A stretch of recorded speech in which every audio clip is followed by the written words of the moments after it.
Good morning students. आज हम कक्षा 9 और 10 के लिए एक नया टॉपिक पढ़ेंगे जिसका नाम है विशेषण। सब्जेक्ट हमारा हिंदी व्याकरण है। दोनों क्लासों में ये कॉमन है और इससे पहले हमने क्रिया को पूरा किया, उसका होमवर्क आपको आज पिक्चर के रूप में मिल जाएगा। तो हम पढ़ेंगे विशेषण। तो सबसे पहले आपने विशेषण के बारे में पढ़ा भी होगा, समझा भी होगा और जाना भी होगा कि विशेषण किसे कहते हैं।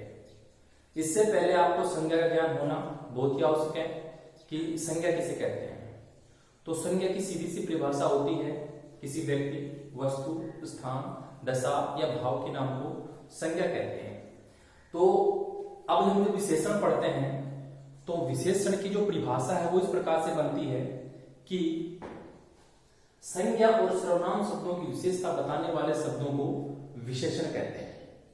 संज्ञा और सर्वनाम शब्दों की विशेषता बताने वाले शब्दों को विशेषण कहते हैं। जैसे यहां पर कुछ उदाहरण दिए हुए हैं, नीला आकाश, छोटी लड़की, दुबला आदमी, कुछ पुस्तकें। इनमें से जैसे नीला है, छोटी है, दुबला है, कुछ है। चार उदाहरण आपके सामने हैं। इन चार उदाहरणों में जैसे कि नीला है, छोटी है, दुबला है, कुछ है।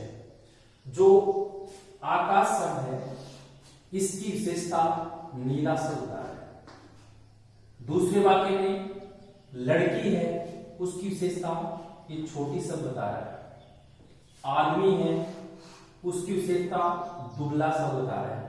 और पुस्तकें हैं, उसकी विशेषता कुछ शब्द बता रहा है।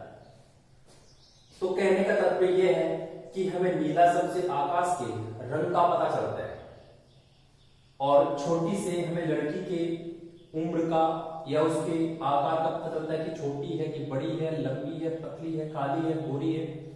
तो ये छोटी है लड़की, तो इस लड़की का हमें छोटी सबसे पता चलता है कि कैसी है वो।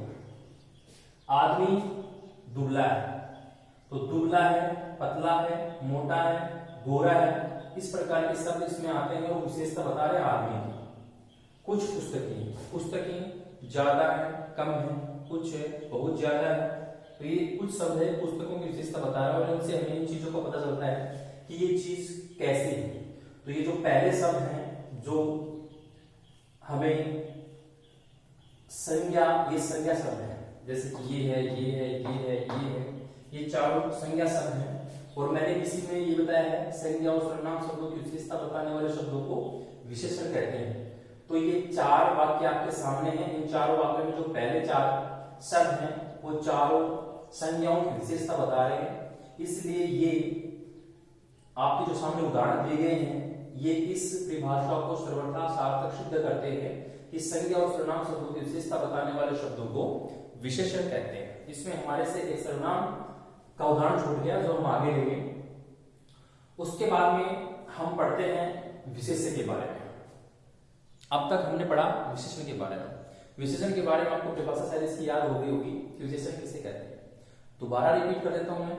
संज्ञा और सर्वनाम शब्दों की विशेषता बताने वाले शब्दों को विशेषण कहते हैं। अब हम पढ़ रहे हैं विशेष्य।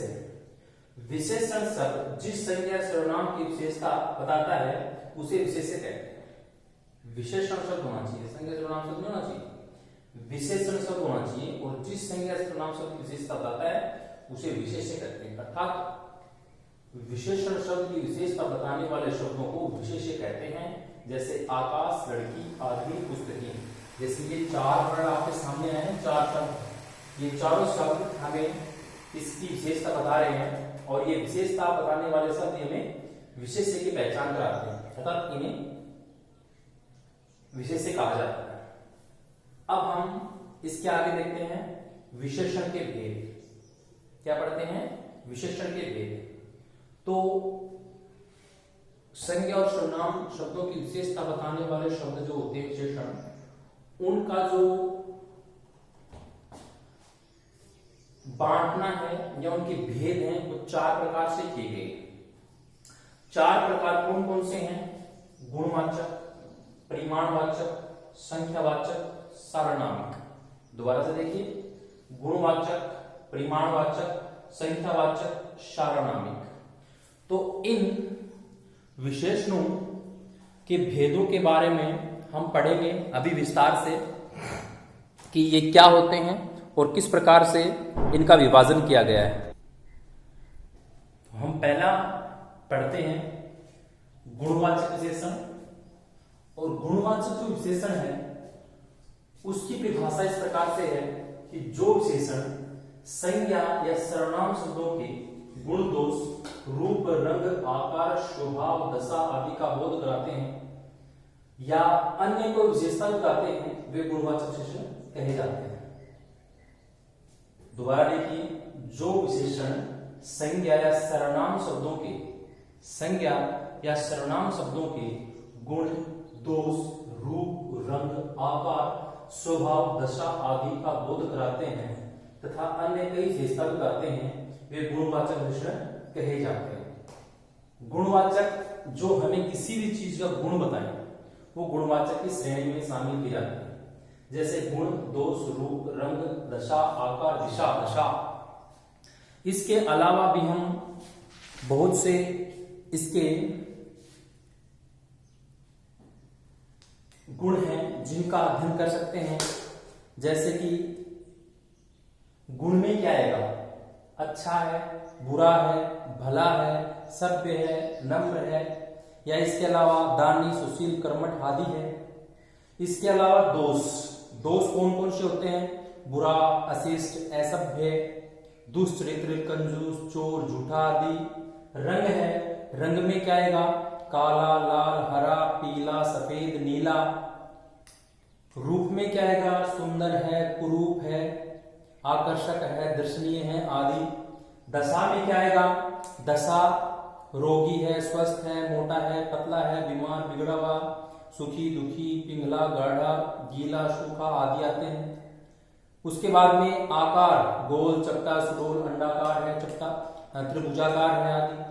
दिशा, उत्तरी है, पूर्वी है, दक्षिणी है, पश्चिमी है, भीतरी है, बाहरी है, ऊपरी है। देश, भारतीय, पाकिस्तानी, चीनी, अफ्रीकी, जापानी, पंजाबी। काल में नया, पुराना, ताजा, प्राचीन, अर्वाचीन। आयु में युवा है, वृद्ध है, बाल है, किशोर। स्पर्श में कोमल, कठोर, मुलायम। स्वभाव में क्रोधी, दयालु, हितैषी, उपकारी। स्वभाव में कड़वा, मीठा, कटु, रसीला। गंध है, सुगंधित है, दुर्गंधित है। प्रभाव में मादक है, मोहक है, उत्तेजक है। इसके अलावा उदाहरण है, जैसे कि आम एक मीठा फल है, इसमें मीठा। वह सुंदर स्त्री है, इसमें सुंदर। मोहन एक उदार व्यक्ति है, इसमें उदार। युवा पुरुष राष्ट्र निर्माण करते हैं, इसमें युवा। महिलाएं कोमल शरीर की होती हैं, कोमल। हिमालय ठंडी बर्फ का घर है, ठंडी। रावण दुष्ट राक्षस था, इसमें दुष्ट। तो ये जितने भी प्रकार के हमने इसके गुण पढ़े हैं, इन गुणों के आधार पर इसमें इसको बहुत भागों में या अलग अलग चीजों में बांटा जाता है कि कौन से गुण होते हैं, कौन से दोष होते हैं, कौन से अलग रूप, दशा, आकार, दिशाएं होती हैं। उसके आधार पर ये हमें संज्ञा या सर्वनाम शब्दों के गुण दोष बताते हैं और इसीलिए हम गुणवाचक विशेषण कहते हैं ना। गुणवाचक का एक विशिष्ट रूप होता है। इसके बाद में हम दूसरा पढ़ते हैं परिमाणवाचक। परिमाणवाचक का मतलब होता है मात्रा या नापतोल। जो विशेषण संज्ञा तथा सर्वनाम की नापतोल तथा परिमाण का बोध कराते हैं, वे परिमाणवाचक विशेषण कहे जाते हैं। जैसे कि कोई चीज है हमारे पास में, वो मात्रा में कितनी है, जैसे 1 केजी है, 2 केजी है, कुछ है, या फिर बहुत ज्यादा है, इस प्रकार के शब्द आपके पास में आते हैं, तो वो परिमाणवाचक विशेषण के उदाहरण हैं।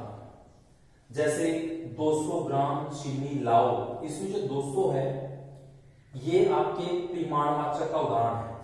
आज 3 सेंटीमीटर वर्षा हुई, ये भी आपके परिमाणवाचक का उदाहरण है। इसके बाद में हम परिमाणवाचक है उसका 2 आधारों पर वर्गीकरण कर सकते हैं, बांट सकते हैं, उसके भेद कर सकते हैं।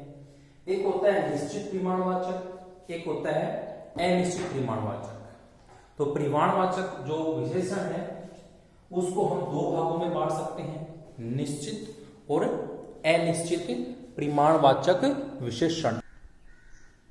हम पढ़ रहे थे विशेषण, और विशेषण में हम पढ़ रहे थे परिमाणवाचक विशेषण।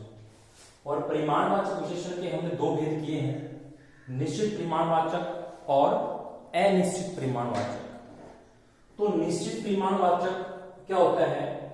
जो विशेषण संज्ञा या सर्वनाम के निश्चित परिमाण का बोध कराते हैं। जो विशेषण संज्ञा या सर्वनाम के निश्चित परिमाण का बोध कराते हैं उन्हें हम निश्चित परिमाणवाचक विशेषण कहते हैं। जैसे 2 लीटर दूध, 5 मीटर कपड़ा। इन दोनों वाक्यों में 2 लीटर और 5 मीटर एक निश्चित संख्या का बोध करा रहे हैं, इसलिए निश्चित परिमाणवाचक विशेषण की श्रेणी में आते हैं। इसके अलावा उदाहरण अगर हम इसके लें तो आज 10 सेंटीमीटर वर्षा हुई, इस कैन में 3 लीटर दूध आता है, कमीज में 2 मीटर कपड़ा लगता है, चाय में 3 किलो चीनी खर्च हुई।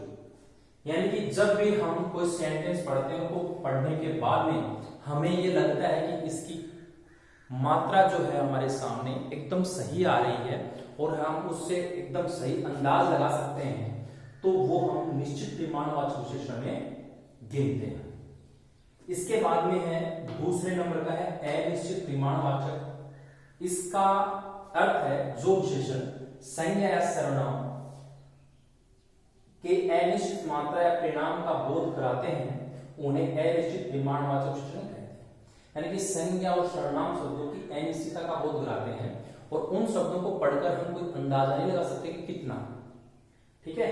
और ऐसे वर्ड हैं वो अनिश्चित परिमाणवाचक विशेषण कहे जाते हैं। जैसे थोड़ा सा पानी, इतने पैसे, कुछ काम। इसमें थोड़ा सा पानी हम कोई आइडिया नहीं लगा सकते कितना पानी, थोड़ा सा हो सकता है, भरा भी हो सकता है, कम भी हो सकता है, उसका आधा भी हो सकता है, 1/4 भी हो सकता है, 3/4 भी हो सकता है, पानी कितना भी हो सकता है। इतने पैसे कितने हैं, हमारे सामने उसकी संख्या निश्चित नहीं है। इतने 10 हो सकते हैं, 20 हो सकते हैं, 50 हो सकते हैं, 1000 हो सकते हैं, कितने भी हो सकते हैं, इसकी संख्या निश्चित नहीं है। कुछ काम है, काम हमारे सामने निश्चित रूप से नहीं दिखाया जा रहा कि काम कैसा है, बड़ा भी हो सकता है, छोटा भी हो सकता है, या कहीं जाना भी हो सकता है, कुछ हम उधार भी ले सकते हैं, किसी को दे भी सकते हैं। इसके अलावा भी बहुत से काम होते हैं।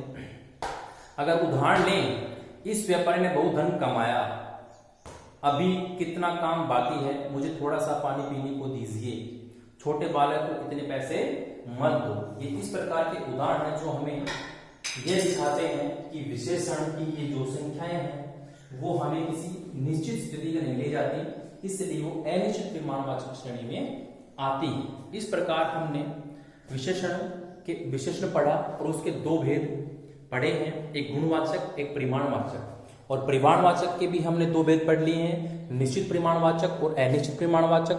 आगे का वीडियो है या आगे का जो भी मैटर है या इसके जो दो भेद बचे हुए हैं वो हम नेक्स्ट वीडियो में पढ़ेंगे।